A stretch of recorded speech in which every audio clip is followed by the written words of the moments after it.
গুচ্ছভুক্ত ২৪ বিশ্ববিদ্যালয়ে ভর্তিতে আবেদনের সময় বাড়ল। গুচ্ছভুক্ত ২৪ বিশ্ববিদ্যালয়ের ২০২৩-২৪ শিক্ষাবর্ষের বিভাগ পছন্দক্রম সহ ভর্তি আবেদনের সময়সীমা একদিন বাড়ানো হয়েছে। এর ফলে আগামীকাল বুধবার ২৯ মে পর্যন্ত শিক্ষার্থীরা ভর্তি আবেদন করতে পারবেন।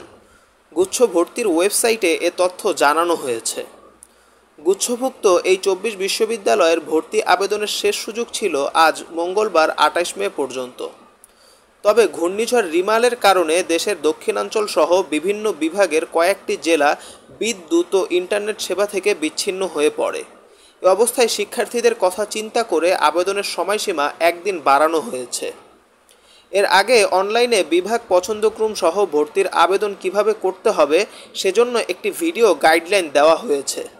প্রতিটি বিশ্ববিদ্যালয়ে ভর্তিতে আবেদন ফি ৫০০ টাকা। গুচ্ছ ভর্তি পরীক্ষা আয়োজক কমিটির পক্ষ থেকে বলা হয়েছিল ২০ জুলাইয়ের মধ্যে ভর্তি কার্যক্রম শেষ করা হবে। এরপর ক্লাস শুরু হবে। গত ২৭ এপ্রিল এ ইউনিট বিজ্ঞান, ৩ মে বি ইউনিট মানবিক এবং ১০ মে সি ইউনিট বাণিজ্য ভর্তি পরীক্ষা অনুষ্ঠিত হয়।